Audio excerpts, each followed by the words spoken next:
ಭಾರತದ ದಾಳಿಗೆ ತತ್ತರಿಸಿರೋದ್ರ ನಡುವೆನೆ ಪಾಕಿಸ್ತಾನದ ವಿರುದ್ಧ ಬಲೂಚ್ ಲಿಬರೇಷನ್ ಆರ್ಮಿ ಅಂದ್ರೆ BLA ಮುಗಿಬಿದ್ದಿದೆ. ದಕ್ಷಿಣ ಏಷ್ಯಾದಲ್ಲಿ ಹೊಸ ಬದಲಾವಣೆ ಅನಿವಾರ್ಯ ಅಂತ ಅದು ಘೋಷಣೆ ಮಾಡಿದೆ. ಪಾಕಿಸ್ತಾನದ 51 ಸ್ಥಳಗಳಲ್ಲಿ BLA 71 ಸಂಘಟಿತ ಸರಣಿ ದಾಳಿಗಳನ್ನು ನಡೆಸಿದೆ. ಬಲೂಚಿಸ್ತಾನದಾದ್ಯಂತ ಪಾಕಿಸ್ತಾನಿ ಸೇನೆ ಮತ್ತು ಪೊಲೀಸ್ ನೆಲೆಗಳನ್ನ ಅದು ಧ್ವಂಸಗೊಳಿಸಿರುವುದಾಗಿ ವರದಿಗಳಾಗಿವೆ. ದಾಳಿಯಲ್ಲಿ ಪಾಕಿಸ್ತಾನಿ ಗುಪ್ತಚರ ಕೇಂದ್ರಗಳು, ಖನಿಜ ಸಾರಿಗೆ ಕಾರ್ಯಾಚರಣೆಯನ್ನು BLA ಗುರಿ ಮಾಡಿದೆ. ಪ್ರಮುಖ ಹೆದ್ದಾರಿಗಳಿರುವ ಪೊಲೀಸ್ ಠಾಣೆಗಳು, ಮಿಲಿಟರಿ ಬೆಂಗಾವಲುಗಳು ಮತ್ತು ಮೂಲಸೌಕರ್ಯಗಳನ್ನು ಗುರಿಯಾಗಿಸಿ ದಾಳಿ ನಡೆಸಿರುವುದಾಗಿ ಅದು ಹೇಳಿಕೊಂಡಿದೆ. ಕಾರ್ಯಾಚರಣೆಗಳು ಇನ್ನೂ ನಡೀತಿದೆ ಅಂತ ಹೇಳಿರುವ ಅದು ವಿದೇಶಿ ಕುಮ್ಮಕ್ಕಿನ ಆರೋಪವನ್ನು ತಿರಸ್ಕರಿಸಿದೆ.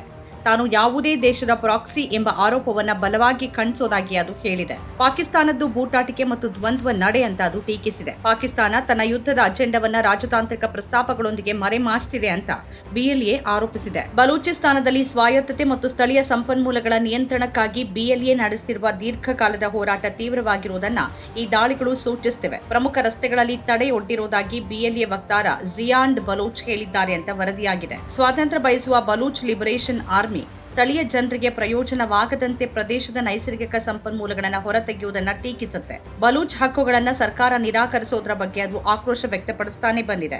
ಹ್ಯೂಮನ್ ರೈಟ್ಸ್ ವಾಚ್ ಮತ್ತು ಅಮ್ನೆಸ್ಟಿ ಇಂಟರ್ನ್ಯಾಷನಲ್ ಪ್ರಕಾರ ಪಾಕಿಸ್ತಾನಿ ಭದ್ರತಾ ಪಡೆಗಳು ಮತ್ತು ಗುಪ್ತಚರ ಏಜೆನ್ಸಿಗಳು ವರ್ಷಗಳಿಂದ ಸಾವಿರಾರು ಬಲೂಚ್ ಕಾರ್ಯಕರ್ತರು, ವಿದ್ಯಾರ್ಥಿಗಳು, ಪತ್ರಕರ್ತರು ಮತ್ತು ರಾಜಕೀಯ ಕಾರ್ಯಕರ್ತರನ್ನ ಅಪಹರಿಸಿವೆ ಅಥವಾ ಕೊಂದಿವೆ ಅಂತ ಆರೋಪಿಸಲಾಗಿದೆ. ಈ ನಡುವೆ ಬಲೂಚಿಸ್ತಾನ್ ಲಿಬರೇಷನ್ ಫ್ರಂಟ್ನ commander in chief Allah Nazar Baloch ಅವರ ದಿನಾಂಕವಿಲ್ಲದ ವಿಡಿಯೋವೊಂದು ಇಂಟರ್ನೆಟ್ನಲ್ಲಿ ಹರಿದಾಡ್ತಾ ಇದೆ. 30 ನಿಮಿಷಗಳ ಈ ಕ್ಲಿಪ್ನಲ್ಲಿ ಗಡಿಪಾರು ಮಾಡಲಾದ ಬಲೂಚ್ ನಾಯಕ ಜಾಗತಿಕ ಸಮುದಾಯ ಮತ್ತು ಭಾರತವನ್ನ ಉದ್ದೇಶಿಸಿ ಮಾತನಾಡಿದ್ದು, ಫ್ಯಾಸಿಸ್ಟ್ ಪಾಕಿಸ್ತಾನ ವಿರುದ್ಧ ಬಲೂಚಿಸ್ತಾನದ ಹೋರಾಟಕ್ಕೆ ಬೆಂಬಲ ಕೋರೋದನ್ನ ಕಾಣಬಹುದು. ಬಾಂಗ್ಲಾದೇಶದಲ್ಲಿ ಪಾಕಿಸ್ತಾನಿ ಸೈನ್ಯ ಒಪ್ಪಿಸಿದ್ದ 93,000 ಬಂದೂಕುಗಳನ್ನ ಮಾತ್ರ ಭಾರತ ನಮಗೆ ನೀಡಬೇಕು. ನಂತರ ಬಲೂಚಿಸ್ತಾನದಲ್ಲಿ ಫ್ಯಾಸಿಸ್ಟ್ ರಾಜ್ಯವಾದ ಪಾಕಿಸ್ತಾನಕ್ಕೆ ನಾವೇನ್ ಮಾಡ್ತೀವಿ ಅನ್ನೋದನ್ನ ನೋಡಿ ಅಂತ ವೈರಲ್ ವಿಡಿಯೋದಲ್ಲಿ ನಜರ್ ಮನವಿ ಮಾಡಿದ್ದಾರೆ. ಪಾಕಿಸ್ತಾನದ ಅಧಿಕಾರ ರಚನೆಯ ಬಗ್ಗೆ ತೀಕ್ಷ್ಣ ಟೀಕೆ ಮಾಡಿರುವ ನಜರ್ ಬಲೂಚ್ ಪಾಕಿಸ್ತಾನವನ್ನ ರಾಕ್ಷಸ ಮತ್ತು ಫ್ಯಾಸಿಸ್ಟ್ ಅಂತ ಹೇಳಿದ್ದಾರೆ. ಬಲೂಚ್ ಸಮುದಾಯ ತನ್ನ ಸ್ವಾತಂತ್ರ್ಯಕ್ಕಾಗಿ ಹೋರಾಡ್ತಿದೆ ಅಂತ ಅವರು ಹೇಳಿದ್ದಾರೆ. ಪಾಕಿಸ್ತಾನಿ ಮಿಲಿಟರಿ ಮತ್ತು ಪ್ರಸ್ತುತ ಮತ್ತು ಮಾಜಿ ರಾಜಕಾರಣಿಗಳು ಸೇರಿದಂತೆ ಅದರ ಕೈಗೊಂಬೆಗಳು ವಸಾಹತುಶಾಲಿ ಶೈಲಿಯ ದಬ್ಬಾಳಿಕೆ ಮುಂದುವರಿಸುತ್ತಿವೆ ಅಂತ ಅವರು ದೂಷಿಸಿದ್ದಾರೆ. ಲಿಕಾಯತ್ ಅಲಿ ಖಾನ್ ನಿಂದ ಬನ್ಸಿರ್ ಭುಟ್ಟೋವರೆಗೆ ತಮ್ಮದೇ ಆದ ನಾಯಕರನ್ನ ಕೊಂದಿದ್ದಕ್ಕಾಗಿ ಮತ್ತು ಬಲೂಚ್ ಧ್ವನಿಗಳನ್ನ ಅಡಗಿಸೋಕೆ ಅದೇ ಯಂತ್ರೋಪಕರಣಗಳನ್ನು ಬಳಸಿದ್ದಕ್ಕಾಗಿ ಅವರು ಪಾಕಿಸ್ತಾನಿ ಏಜೆನ್ಸಿಗಳನ್ನ ಟೀಕಿಸಿದ್ದಾರೆ.